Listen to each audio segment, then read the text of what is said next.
حضرت عمر بن خطاب رضی اللہ خلافت سنبھالنے کے بعد بیت المال میں آئے تو لوگوں سے پوچھا کہ حضرت ابو بکر رضی اللہ کیا کرتے تھے، تو لوگوں نے بتایا کہ وہ نماز سے فارغ ہو کر کھانے کا تھوڑا سا سامان لے کر ایک طرف کو نکل جایا کرتے تھے۔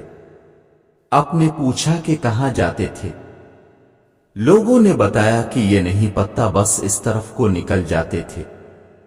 آپ رضی اللہ نے کھانے کا سامان لیا اور اس طرف کو نکل گئے، لوگوں سے پوچھتے ہوئے کہ حضرت ابو بکر رضی اللہ کس جگہ جاتے تھے۔ پتہ چلتے چلتے ایک جھونپڑی تک پہنچ گئے۔ وہاں جا کر دیکھا کہ ایک بوڑھا آدمی دونوں آنکھوں سے اندھا ہے اور اس کے منہ پر پھال کے بنے ہوئے۔ اس نے جب کسی کے آنے کی آواز سنی تو بڑے غصے میں بولا کہ پچھلے 3 دن سے کہاں چلے گئے تھے تم؟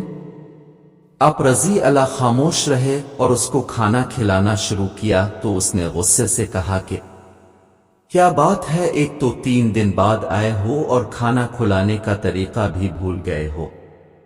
آپ رضی اللہ نے جب یہ سنا تو رونے لگے اور اسے بتایا کہ میں عمر رضی اللہ ہوں اور وہ جو آپ کو کھانا کھلاتے تھے وہ مسلمانوں کے خلیفہ ابو بکر رضی اللہ تھے اور وہ وفات پا چکے ہیں۔ جب اس بوڑھے نے یہ بات سنی تو کھڑا ہو گیا اور کہا کہ اے عمر رضی اللہ، مجھے کلمہ پڑھا کر مسلمان کر دے۔ پچھلے 2 سال سے وہ آدمی روز میرے پاس آتا اور کھانا کھلاتا رہا، ایک دن بھی اس نے مجھے نہیں بتایا کہ میں کون ہوں۔ یہ تھے مسلمانوں کے خلیفہ اول۔